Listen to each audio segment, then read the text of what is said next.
Mark, not that you need to promote his cause at this point, but the ballots are coming in due Monday with the Heisman. Could you just say a few words about why I assume you think he should win it, what it would mean to the university and the program? Well, I think the first part of that probably does speak for itself. I mean, Marcus, in every single way, represents what we want in a student athlete, what you want in your quarterback, what anybody would want in your quarterback. And I think much the same that Scooby Wright is the defensive equivalent of that. And I've been watching him a bunch, obviously, in the last week or so, and infinitely impressed with him as well. And both those guys are fantastic players, worthy of the highest honor. Raise your hands. We have a mic on the other side as well. Mr. Peach. At the beginning of the season, Scott Frost said something in one of the interviews that I thought was interesting. Somebody asked the question, is Marcus too nice? And Frost's answer was kind of interesting, that he felt like one of the goals he had for Marcus was to own how good he was, and to realize that as he went, so went the team, in a way that perhaps he didn't when the season started. Do you think that was a valid point? And do you think, if it was, did Marcus do that? Absolutely. Marcus has been working on that kind of characteristic flaw. I love that's a flaw. His biggest flaw is when he came here, he had instant credibility and he was excellent. And then realizing how much that could permeate a team, how contagious that can become from his work ethic, his credibility that again happened the second he arrived on campus. He's always been a great worker. He's always been fantastic on the field from a talent standpoint. He's been great off the field, whether it's community service, academically, and all that stuff. And just the realization that, hey, when I talk, people listen. That's something that was not natural, and that's great. That's fine. But realizing that has been a process, and he's not that nice. But he is that nice, but he's not that nice. When it's time to crank up the competitive juices, he does that very well. Mark, Fentress, I'm sorry. Oh, go ahead. Mark, obviously the focus is on the next game and the game after that, but when you look at Marcus having a chance, it's on this game. This game. Yeah.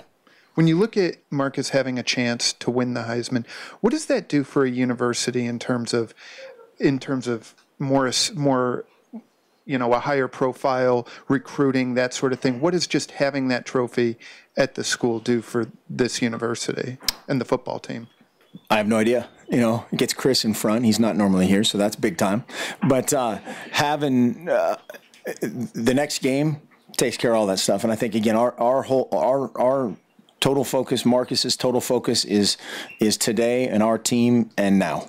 And, all the other stuff we'll plan for him and manage his media obligations and all that kind of stuff, which, again, is that, if and when that ever happened, I'm sure there's way more pluses than there are negatives.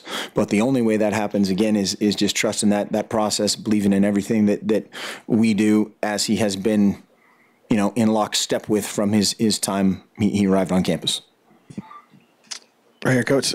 Royce Freeman has received a lot of attention locally, obviously, from the media because of the season he's had. But Nick Wilson for Arizona, freshman as well, has been just as impactful for his program. Can you compare the two in terms of what differences and likenesses they have? They're both really good. They're both fantastic players. And, they've got a little bin of a two-headed monster at tailback as well. Very productive. I think schematically, when you put a guy like that in a read option offense, or those kind of situations, when you get either Nick or Royce on an arm tackle, it's usually not good for the arm, and so they are very similar in that way of getting extra yards after contact. Very versatile, great protector, great hands. Obviously, I don't know Nick as well as I know Royce, but Royce is a great competitor, and certainly looks like Nick is on film as well.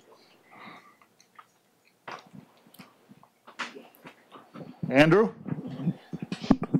Greatwood had mentioned today that their defense is built to defend the spread, essentially, and that they're so good at it because they tackle very well in space. Obviously, Wright is at the forefront of that. But what else do you see from just their tackling and their form and how they don't let guys kind of get away? Yeah, they're very, very well coached up front in terms of the D-line, recognizing blocks and recognizing scheme. Again, a lot of carryover to what they do, and they've been there, done that 1,000 times in practice as far as a zone read type of play, and just I think that combination of being coached really well, seen it a bunch of times, and then they have great talent in all those spots.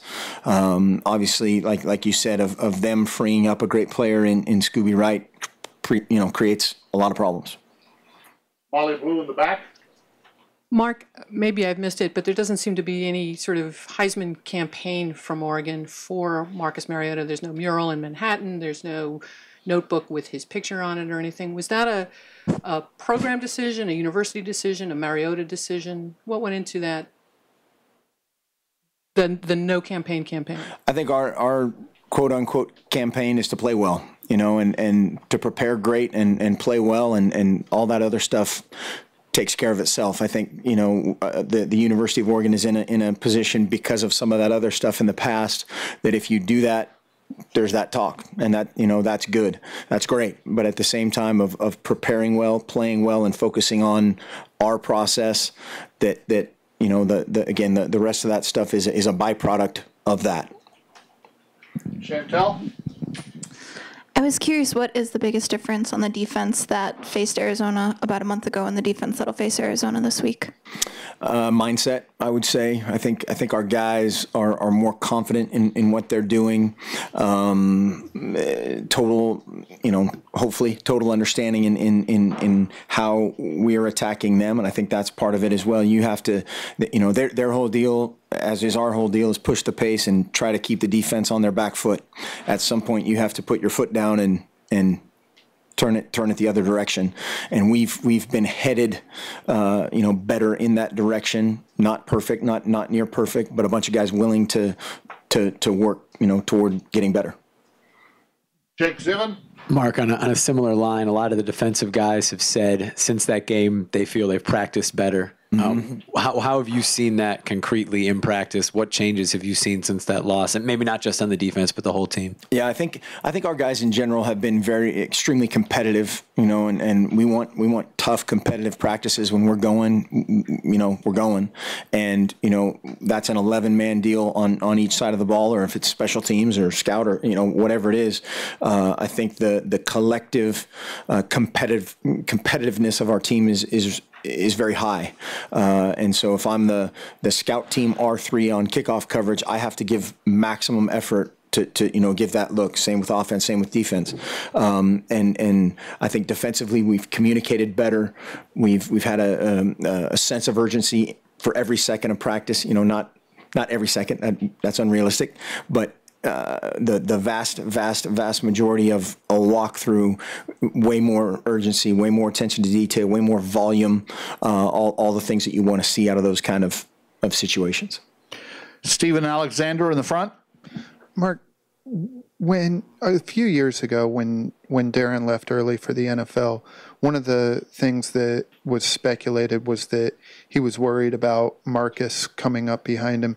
Did you ever get that sense? And further, I mean, just how kind of fortuitous was it that it gave Marcus an extra year? I don't know the validity of the first part. I think that there was a lot of talk about town of some of those things. I never had that conversation directly with Darren. That was, a lot of that decision was on his own. And, obviously we're big fans of him for the rest of his career. But yeah, it worked out okay certainly for Marcus, and how that played out. It maybe took out one competitor in the competition, so to speak, and that's always tough in a quarterback competition to get all the right number of reps, the equal opportunity, all those things is tough. And if that cleared the waters a little bit, maybe that helped. I don't know. Molly Blue in the back.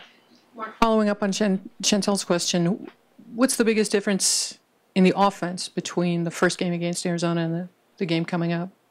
Well, again, I hope in every phase. I hope we're better. I don't know if there's one main thing that you can point to. It's a collective deal. I think our guys have loved to work, have loved to compete together. As we said after that game, the second that game ended, it was, let's flip it, go. The next morning I can't remember exactly what it was, about 25 minutes before the first period started, the entire team, every coach, every player was on the practice field in let's fix it mode. We need to fix this mode, not, hey, you screwed this up. Hey, you dropped this ball. Hey, you did that. And I think that's a great sign. You don't want to find out, what it's like to come back from a loss, but what we learned about each other and what we learned about our team's resiliency, I think, is nothing but impressive and positive. Tyson? Are you guys happy with the amount of game reps that Lockie's gotten this season? I know it's kind of a vague question, but because most of the time he comes in, it's either you guys are handing the ball off. But I think he has 25 attempts on the season. Is there a number that you guys? That's another one of those questions you never want to have to answer. Right? Of how good is your backup A, B, or C? I think we have total confidence in him. If he went in the game and had to play X number of snaps, we would have. The playbook would be open.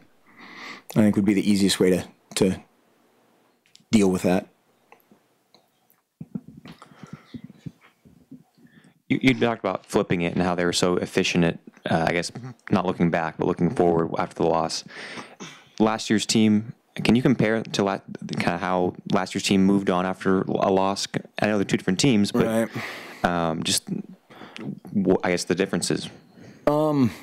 I think this group, obviously there's a lot of guys that were part of that. And again, hopefully anytime you do something for a second time or something that somebody else did and that's bad, or you see somebody, across the country do something that you don't want to repeat, hopefully you're learning from those situations. So in that vein, absolutely, hopefully we're all of us, myself included, all better at that. And dealing with success is sometimes harder than dealing with defeat. And I think that's been equally impressive as sometimes coming off of a big win or whatever is going right back to work and totally refocusing on the next team up, because that's, again, sometimes that's harder.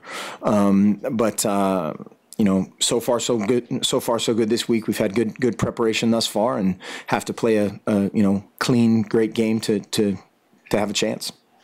Chantel? Another Marcus Mariota question for you. Just wondering, what is the furthest off even keel that you think you've ever seen Marcus, not necessarily in football, but just in general? The furthest off even keel. I think he's a very mature young man. I think he's handled every bit of the media attention / scrutiny / all that stuff extremely well. He's obviously very passionate and prideful about what he does and how he does it. I don't think I've ever seen him rattled totally, in terms of when he's gotten after guys or gotten after the team or gotten after the offense, it's been appropriate.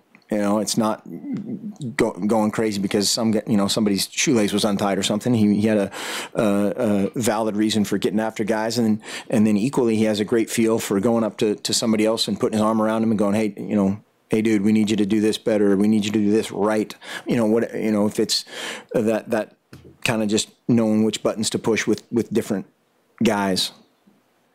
Jake Zivin? Mark, we talked to Scott Frost yesterday. He said he's focused only on Arizona, but as happens with successful programs, his name is going to get talked about a lot, especially this year with Nebraska's opening. Do you think he's ready to be a head coach at this level of college football? I have no idea.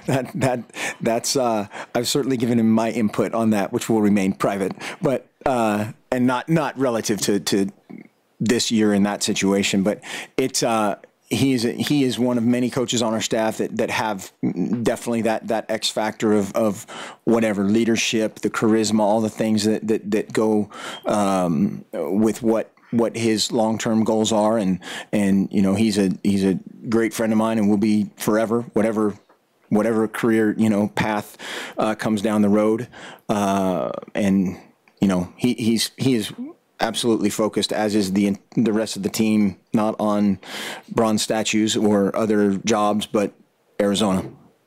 Time for one more question. Okay, Ryan. Sort of along those same lines, John Neal thought about interviewing for UAB last year, which turned out to be a good move that he stayed. Yeah. What has it meant for you to have him on the staff, just given how hard it is to defend offenses and, Nick retiring, to have a guy like him on your staff? Yeah, our staff is unbelievable. Our staff is off the charts. It's a bunch of guys that have been here for a long time, a bunch of guys that could have, would have, should have been in the NFL, could have, would have, should have had other head jobs. There's, several guys turned down jobs, not just the ones that people know about, that is incredibly humbling to both personally and to our program, that happens. And I think, again, that says a lot about them. It says a lot about our players. It says a lot about our program. But yeah, this group of guys is the players off, incredibly, you don't do what those guys have done by accident, and whether it's Marcus and the leadership that he has demonstrated, and obviously the play, but there's more to it than just one guy, and the assistants here are phenomenal. Thank you, Coach Helfrich.